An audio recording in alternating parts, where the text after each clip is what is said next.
game ever made has some merit to it. It has some unlockables, some bonus pages, and maybe some activities to do. But this one may surprise you.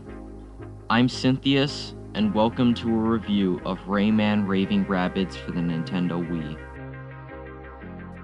Many people can understand that the Nintendo Wii is not very liked console across the internet. It is known for being very memed and unnecessarily hated on, even though it does have some pretty good games. Just because of this roadblock, that doesn't mean there can't be any gems out there. That's why we're going to be looking at a Rayman game, which are very well known for being good games. Unfortunately, since this is the Nintendo Wii, they're going to be using motion controls. Now, there's nothing wrong with this, but there are many things that can go wrong when using an accelerometer. Let's see how they did. Now, every game has its faults, but we've already run into one. Those look like cardboard cutouts. I'm not sure why anybody would want to play a game like that, but if that's their fancy, then it's good for them. We also have another problem on our hands. Believe it or not, this game was actually made by Ubisoft, one of the worst licensing publishers ever made. Now, this is the Rayman license, so they could have done something right with it, but there's no telling how bad they could have done with one license. Load times are actually very impressive. They don't last long and are usually up to 10 seconds long, which is not bad for a Wii game, and I've seen much worse. The story is you are Rayman. You are having a nice little picnic with some glow boxes when unfortunately you and your friends are kidnapped by Rabbids. You are forced to complete challenges in order to escape by getting plungers at the end of every 4 completions. This in and of itself is not a bad storyline. However, it can get pretty monotonous throughout the entire game, and unfortunately there is not much you can do about it. One of the defining aspects of this game is that there are mini-games. Now, of course, Rayman is not known for playing mini-games, but this is Ubisoft. What can you really expect?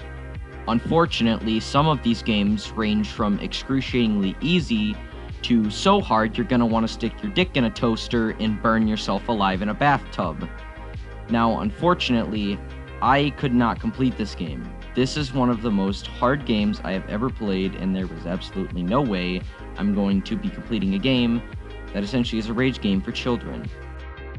Now in the game, there are 4 types of stages: action stages, skill stages, workout stages, and dancing stages.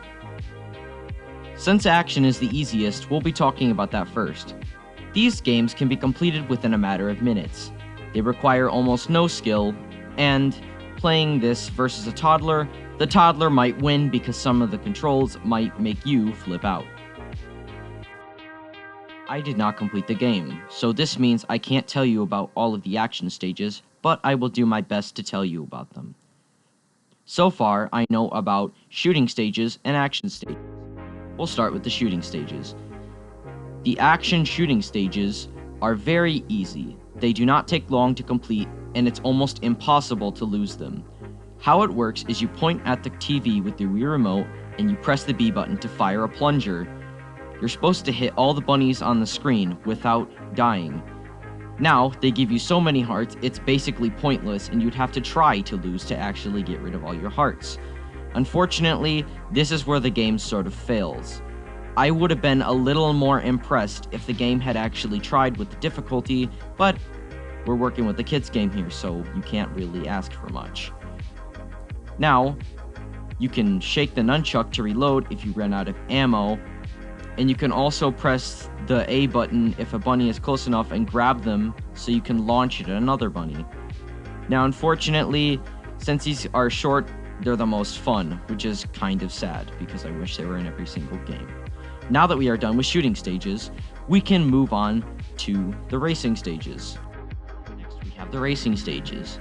These are not very fun. I prefer not to play them simply because they do not control well.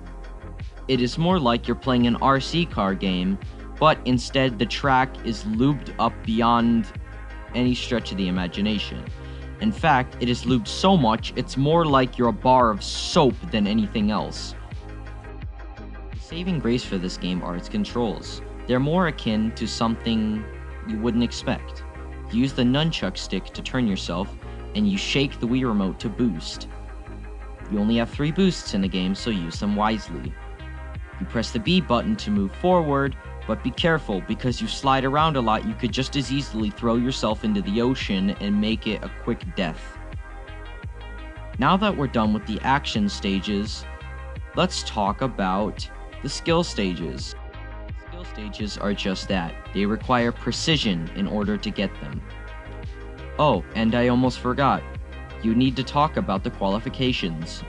In order to get through each and every single level, you need to get at least 3 qualifications from each game. So if I get 3 games done, then I'll be able to pass through. But if you complete 4 games, then you'll get either a new outfit or a new song to play on your jukebox. As I was saying, the skill stages require precision. So essentially, there are games like drawing food on the screen for Rabbids to eat, moving your character through a spiky maze, or just trying to get something precise done in a short amount of time.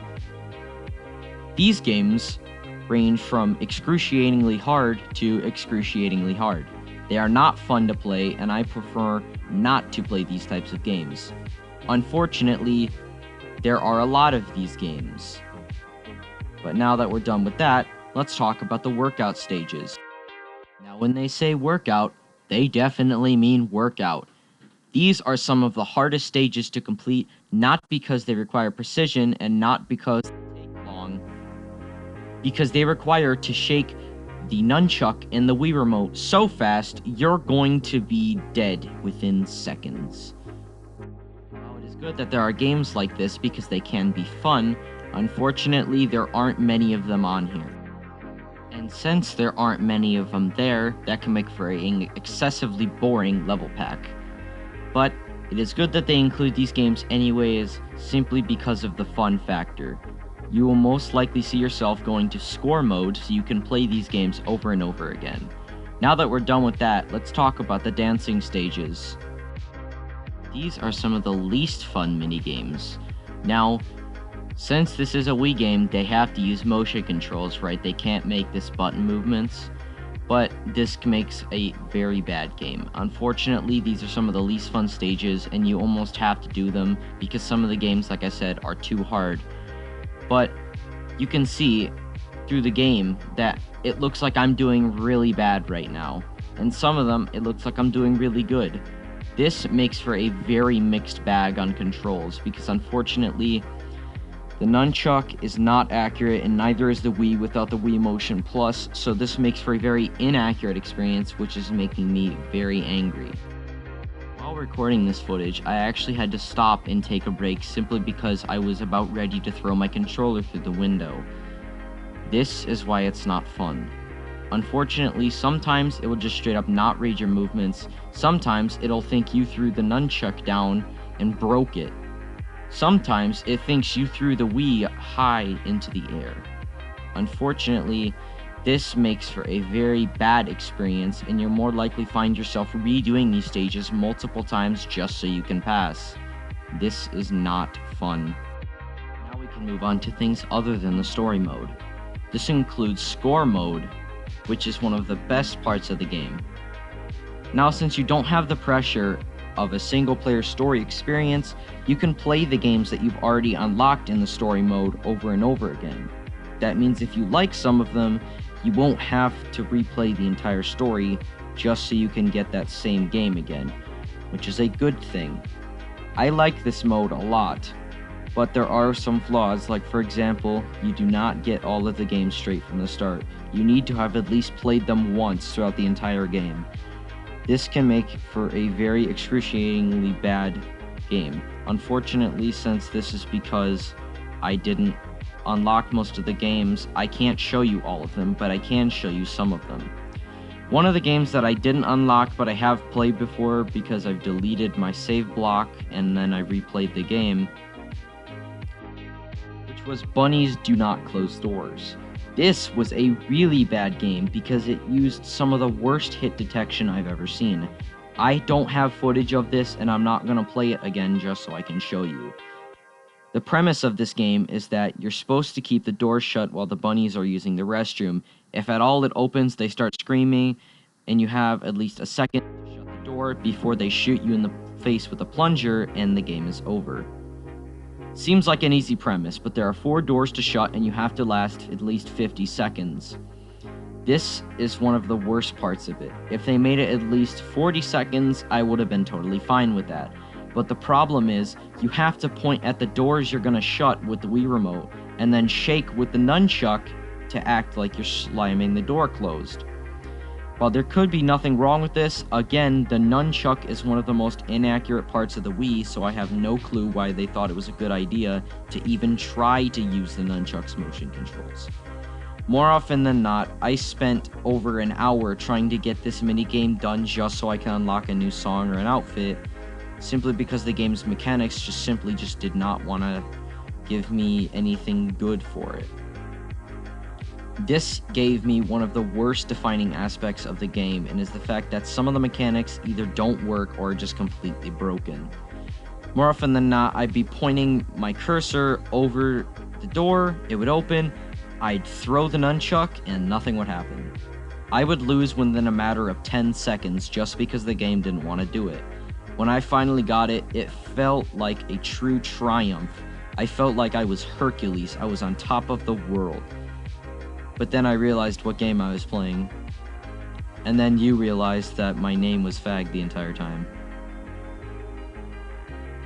Since I played these games, you guys might want to as well, but I would urge you not to.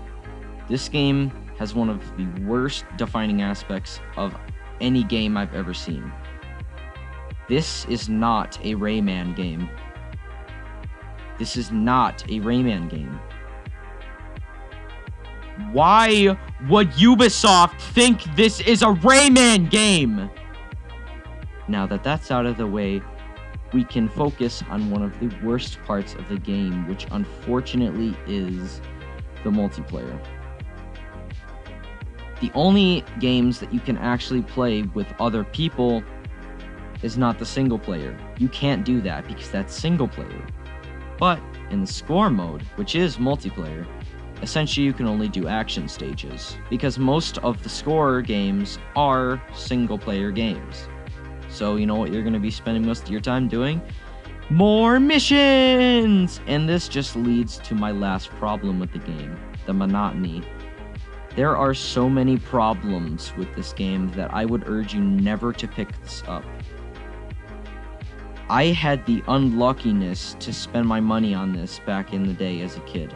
When this came out, this was one of the most fun games until I realized how boring it was, how hard it was, and how dumb it was. Unlike most critics, they think this game is funny and it is a family game. If you think that, go to a psychiatric hospital, because there's something wrong with you. Unfortunately, I do not like this game, and neither should you. I'll see you guys later.